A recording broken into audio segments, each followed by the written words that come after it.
እንግዲህ ቴዲ ሰሞኑን ያው አየሩን ይዟል። የቴዲ አፍሮ ሳምንት ነው ጊዜው እሱ ተቆጣጥሯል። አሁን አብይ በጣም ፈርቶ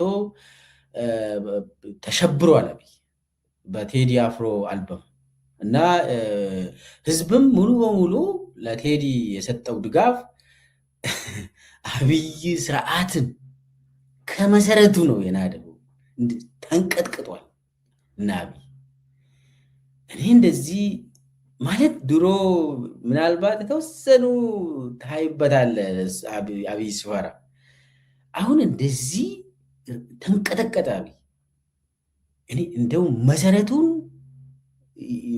መታው መሰለኝ። ቴዲ መቆም አቃተው አብይ። በየቦታ በየእንትን በየስብሰባው እኔ ያው የሚሰማው እንትን ጥቃቅን ስብሰባ ላይ እንኳን በመሃል ዛቻ ነው። በቃ በመሃል ስለ ቴዲ ነው ማለት ስሙን አነሳም፣ ግን ዛቻ ነው። በቃ እንደዚህ ውሾች እያለ በቃ እንደዚህ እኔ እንደዚህ መሪ መሆን አልችልም። እንደዚህ ቴዲ የራሱን ሀሳብ ስለሰጠ የኢትዮጵያን ችግር ስለተናገረ የታጠቀ ሰው አይደለም ቴዲ። ቴዲ የታጠቀው ስክሪፕቶና ማይክ ነው። ከዛ ውጭ የሚተኮስ ስናይፐር የለውም። የሚተኮስ ቦምብና ኒውክሊየር ቦምብ የለውም። የብልጽግና መንደር ድር መስመሱ ሲወጣ እያየው ነው። እንዴ ምንድን ነው ነገሩ? እና ያንን ፈርቶ ዝም ብሎ መጀመሪያ የቴዲ አፍሮን ዘፈን አዳመጣችሁ ብሎ ሰውን ሰብስቦ አሸባሪ ምናምን ምናምን ከአልሸባብ ከአይኤስአይኤስ እያለ ሰብስባ ለኢትዮጵያ ሕዝብ በዜና ሰበር ዜና ብሎ ያሰራ ሕዝብ ላይ የሳይኮሎጂ ጦርነት አወጀ። ልክ እኔ ልንገራችሁ፣ አብይ የቴዲን ዳስጣል አንድ ዘፈን እንደ 7 ዓመት ጦርነት ነው የቆጠረው። እንዴ ለምንድን ነው እንደዚህ የሚፈራ? ማለት እንደዚህ ፈርቶ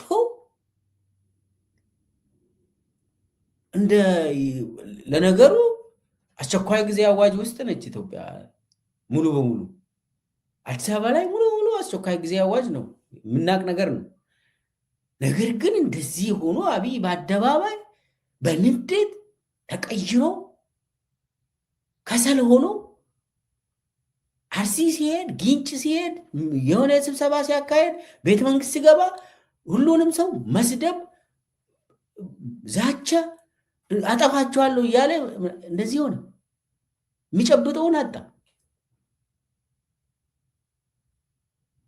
እንዲህ የሆነ ነገርማ ተመቶበታል አብይ። ከዚህ በኋላ እኔ ያሰበው ነገር አለ። ቢያንስ እቺ ምሽግ አትመታብኝም ብሎ ያሰበው ነገር አለ። ያቺ የመጨረሻ ምሽግ ተሰብራለች መሰለኝ። የመጨረሻው የአብይ ምሽግ የተሰበረች የሚመስል ነገር እያየው ነው። በዛ ምክንያት ሰሞኑን እንደው ከቴዲ አብሮ ጋር የሚቀራረቡ ሰዎች ከሱ ጋር የሚሰሩ ሰዎችን ማሰር፣ ማንገላታት፣ ማዋከብ፣ ማሸበር ይህ ሁሉ ከፍራቻ የመነጨ ነው። አብይ በጣም ፈሪ ነው። በጣም ፈሪ፣ ኢትዮጵያ ውስጥ የመጨረሻ ፈሪ አብይ ነው። በህልሙ እንኳን ልገሉኝ ነው ብሎ ብድግ ብሎ ወክ የሚሄድ ሰው ነው አብይ። እሱ ለሱ የሚታይ ለሌሎቹ የማይታይ ነገር አለ። ሁልጊዜ ይፈራል እሱ። ወይ በዛ በኩል የሆነ እንትን ጠመንጃ ይዞ እየሄዱ ነው ብሎ ያያል። ልገሉኝ ነው ብሎ እሱ የሚያየው የእሱ ጠባቂዎች አዩ። ስንት ጊዜ ቤተመንግስት ውስጥ ባዘ ወይ እዛ አካባቢ ምንድን ነው ያለ እያየው ነው ብሎ አብይ የሱ ጠባቂዎች የለም ምንም ነገር የለም እኔ እያየው ነው ብሎ አይኑን እንትን ያደርጋል። ለምን መሰላችሁ? ጭንቅላቱ በጣም እንትን ይሄ ፊር ኦብሰስድ ኦቨር ፊር አለው። ለዚህ ነው ሰውን የሚያሸብሩ፣ ለዚህ ነው ሰውን የሚገለው፣ ለዚህ ነው ሰውን የሚያሰቃየው፣ ለዚህ ነው ማህበረሰብን የሚበትነው። አሁን ቴዲን እንግዲህ አሁን ቴዲን ይፈራል። አብያው በዚህ ሰዓት ይፈራል፣ በጣም ይፈራዋል። ምንድን ነው ያደረገ ያለው? ቴዲ የዘፈነው ትክክለኛውን የኢትዮጵያ ችግርን ነው እንትን ያደረገው የተናገረው የዘፈነው ያቀነቀነው ትክክለኛውን የኢትዮጵያ ሕዝብ ችግር ነው የዘፈነው። የኦሮሞ ሕዝብ ለምሳሌ በኦሮሚያ 7 ዓመት 8 ዓመት ሙሉ በዳስ አድርጎ የኖረ ሕዝብ ነው። ዳስ ጥሎ አገሩን ያጣ ሕዝብ ነው ኦሮሞ። አው እና ቴዲ ያንን ነው የገለጸው። ቴዲ ለሁሉም ብሔር ብሔረሰቦች ነው የተናገረው። ይህ ዝም ብሎ የብልጽግና ክነጥበብን ተውት። እሱ በገንዘብ ትዘፍናለህ፣ ከዛ ውጭ ይሄ በኮራፕሽን ዘላቂ አይደለም። እሱ ለህሊናቸው ራሱ ይቆጫቸዋል። እነኚህ ሰዎች ተዋቸው። ትክክለኛውን የህዝብ እንባ፣ ትክክለኛውን የህዝብ ደም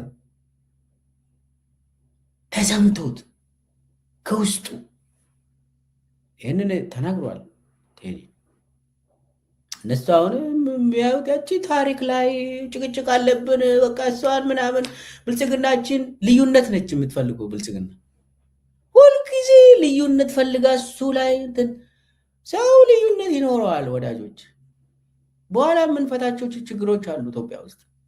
እኔም የራሴ ልዩነት አለኝ፣ ቴዲም የራሱ ልዩነት ሊኖረው ይችላል። በኋላ የምንፈታቸው ናቸው። አሁን ግን አገር እያጣን ነው። አጣን እኮ።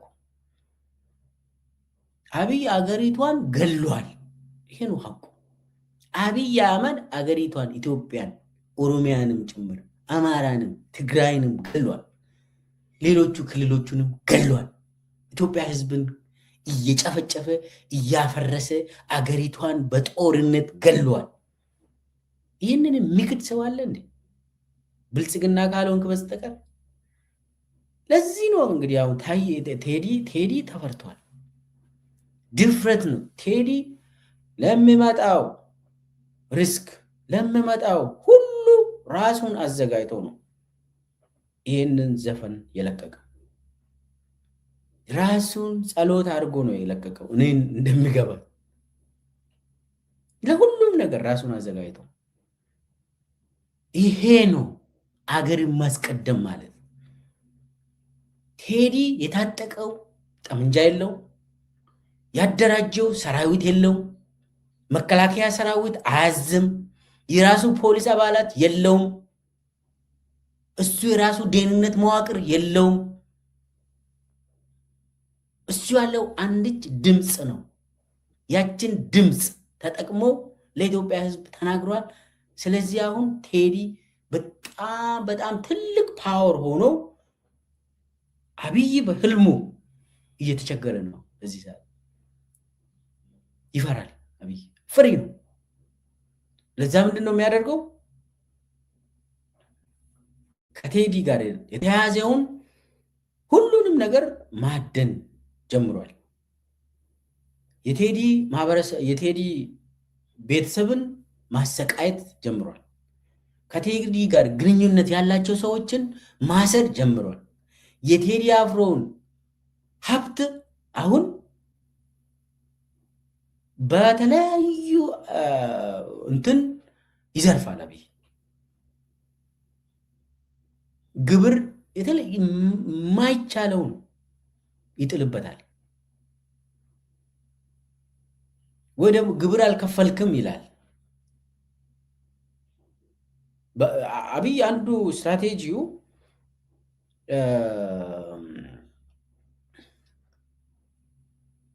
ማደህየት ነው። አደህይቶ መግዛት ነው። ሰው ከደህየ እጅ ነሳል፣ እጅ ሰጣለ ይላል አብይ። የኢትዮጵያ ሕዝብ ኢህአዴግ ላይ ያመፀው ዋነኛው ምክንያት ስለጠገበ ነው፣ ሀብት ማፍራት ስለጀመረ ነው ይላል አብይ። የአብይ አመለካከት ነው። እኔ እሱ ተናግሯል፣ ይህንን ስለማቅ ነው። ስለዚህ ሕዝብ ድሃ ከሆነ ጠዋት ምን እበላለሁ ብሎ መጨነቅ ከጀመረ፣ ምሳዬ ምንድን ነው ብሎ የሚጨነቅ ሕዝብ ከሆነ፣ እራት ምን አገኛለሁ ዳቦ ኬት አገኛለሁ ብሎ የሚጨነቅ ሕዝብ ስለ ፖለቲካ አወራም ይላል፣ አይደራጅም ይላል። ታክሲ እንኳን ይዞ ከ6 ኪሎ ስቴዲየም መሄድ አይችልም። ከሽሮ ሜዳ ወጥቶ 6 ኪሎ ደርሶ አይመለስም። ስለዚህ የሰው ልጅን ድሃ በማድረግ የራሳችንን ህልም እንኖራለን፣ የራሳችንን ፖሊሲ እናስፈጽማለን ብሎ አብይ፣ ይሄ የአብይ ፖሊሲ ነው። በነገራችን ላይ ብዙ ሀብታሞች ድሃ ሆነዋል በአብይ ጊዜ። የአብይ ደጋፊ ድሃ ደግሞ ሚሊዮነር ቢሊዮነር ሆኗል። ስለዚህ ሙሉ ኢትዮጵያ ድፍን ኢትዮጵያ በረሃብ እያለቀ ነው። ለምን? የአብይ ስትራቴጂ ስለሆነ። አሁን አንደኛ ከቴዲ ጋር የሚያያዙ ኢኮኖሚው ሙሉ በሙሉ ይመታሉ። አብይ ያስመታል፣ እንዲቸገር ያደርጋሉ። ሁለተኛ ከአብይ ከቴዲ ጋር የተያያዘ ማለት ነው። ከቴዲ ጋር የተያያዘውን ኢኮኖሚ ያስመታል፣ ያስቸግራል። ከቴዲ ጋር የተያያዙ ማለት የሱ ቤተሰብ አባላትን ጭምር ለማሰቃየት ይሞክራሉ። ከቴዲ ጋር የሚያያዙ ሰዎችን ማሰር፣ ማንገላታት ያካሂዳሉ። ለምንድን ነው ይህንን ሁሉ የሚያደርጉት? አንደኛ ቴዲን አስፈራርቶ ለማንበርከክ፣ ይቅርታ ጠይቆ ከተቻለ አብይ የሚፈልገው አሁን ሽምግልና ይልካል። አብይ የአብይን እንትን ስለማቅ ነው እኔ፣ ሽምግልና ይልካል አሉ። የአብይ ጓደኞች ሆኖ ከቴዲ ጋር የሚቀራረቡ ልጆች አሉ፣ በተለይ ዘፋኞች። አብይ በተለይ ዘፋኞችን በደንብ ለማያዝ ሞክሯል። የከተማ ዱርዬ በመሆኑ አብይ ከተማ ውስጥ ይርከሰከሳል። አገር የሚባልን ትልቅ አገር፣ ትልቅ ማንነት የሚባል ነገር የለውም አብይ። ምንድነው አሁን አብይ በቀላሉ ሁልጊዜ አክቲቪስት መሆን አትችሉም እናንተ ዘፋኞች እና ምን ይሁኑ እንዴ? ዘፋኝ ማለት እኮ ባይ ዴፊኒሽን አክቲቪስት ማለት ነው። አብይ አህመድ ይህንን እንደው ኤቢሲዲው መማር አለብን። እንደው ከዘፋኞች ጋር ውላለሁ ምናምን ይላል። ደግሞ ዘፋኞች ምንድን ነው የሚዘፍኑት? ስለ ሀገር ጉዳይ ነው። ያ ምንድን ነው? አክቲቪዝም ነው። ዘፋኞች የህዝብ አንቂዎች ናቸው። አብይ አህመድ የህዝብ አንቂዎች ማለት ደግሞ አክቲቪዝም ነው።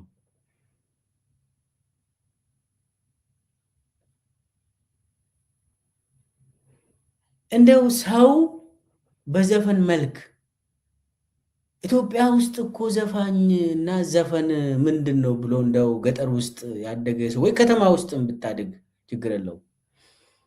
ዘፈን ምንድን ነው ብለህ እንደው ብትጠይቅ እኮ ኢትዮጵያ አንድ ገበሬ ሂዳችሁ ገጠር ውስጥ እንደው አምቦ አካባቢ ቢጠይቁት ዘፈን ምንድን ነው ብላችሁት፣ ዘፈን ብሶት ስኖረኝ በዘፈን ነው የምናወጣ ይላሉ። ብሶትህን በዘፈን፣ ፍቅርን በዘፈን፣ የአገር ጉዳይን በዘፈን፣ ቅኔ በዘፈን ማለት ገበሬውን ሂዳችሁ ጠይቁ። አብይ እንደው በቃ እቺን ኤሌመንተሪ የሆነችን ኖሌጅ እንኳን የለውም። ድሮ እኮ በንጉሱ ጊዜ በአፄ ኃይለሥላሴ ጊዜ ምንድነው አንዳንድ ጊዜ የህዝብ ልብ ትርታን ለማዳመጥ ንጉሱ የተወሰኑ ሰላዮችን ይልካሉ። ሀገራዊ በዓላት ሲኖሩ ለምሳሌ ጥምቀት አካባቢ ያው በአካባቢያችን የሚታወቅ ጥምቀት ነው። በጥምቀት ጊዜ ዘፈን አለ። ህዝቡ እየዘፈነ ይሄዳል። ታቦትን አጅቦ ይዘፍናል ህዝቡ እና አፄ ኃይለሥላሴ ያኔ ወደ አምቦ አካባቢ ወደ ሸዋ አካባቢ ምናምን ህዝብ ምንድን ነው የሚያስበው? እሱን ለማወቅ በጥምቀት ጊዜ ዘፈን የሚወጡ ዘፈኖችን ገበሬው የዘፈነ የሚሄደውን የሚያዳምጡ ሰዎችን ይልካሉ ንጉሱ እና ገበሬው ታቦትን አጅቦ እየዘፈኑ የሚሄዱ ገበሬው ቅሬታቸውን ይዘፍናሉ። ከመንግስት ጋር ያላቸውን ቅሬታ ይዘፍናሉ። በዘፈን መልክ ነው ደግሞ እና ያችን መልእክት ሰብሰብ አድርጎ ጽፎ ለንጉስ የሚሰጥ ሰው ይላካል።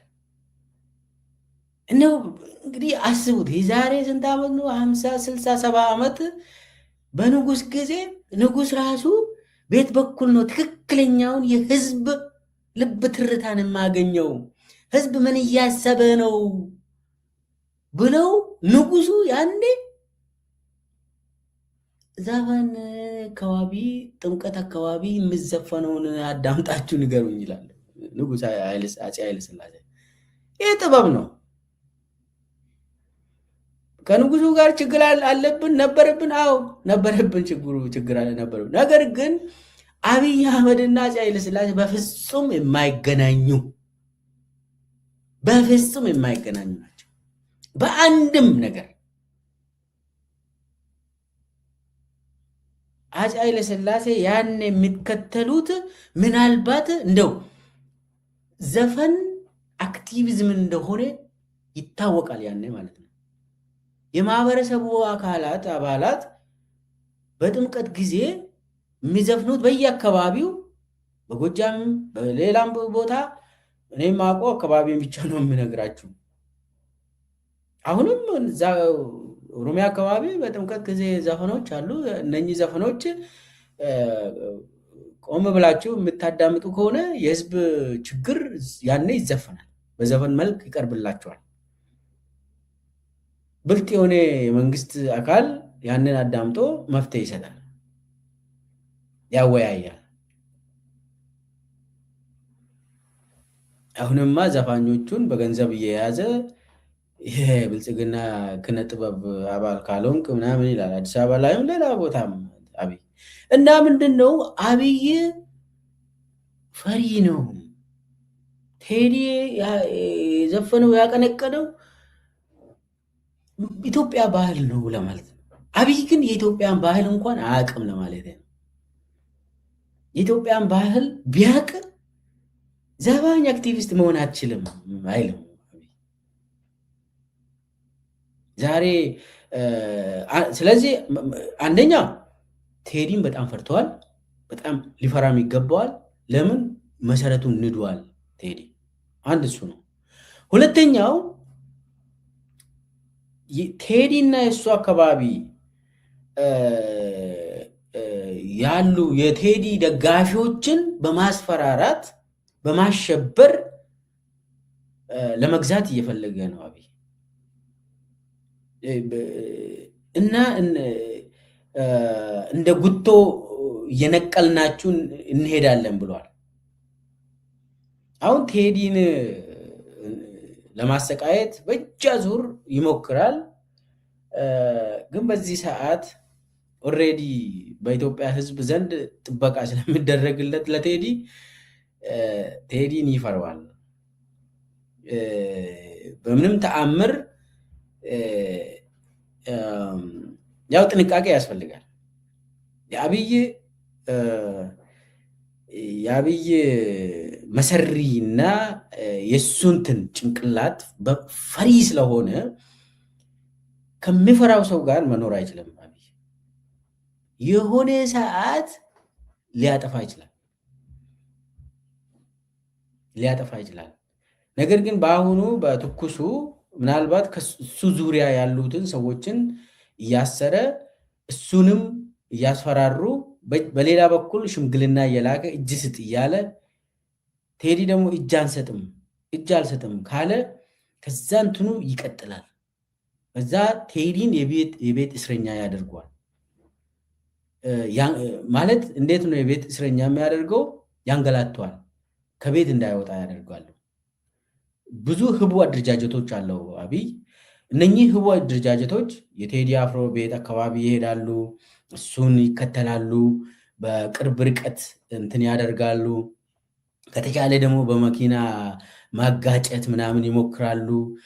የተለያዩ እንትኖችን ከቤት እንዳይወጣ ያደርጋሉ እና የቤት እስረኛ በቤቱ የታሰረ ይደረጋል ቴዲ።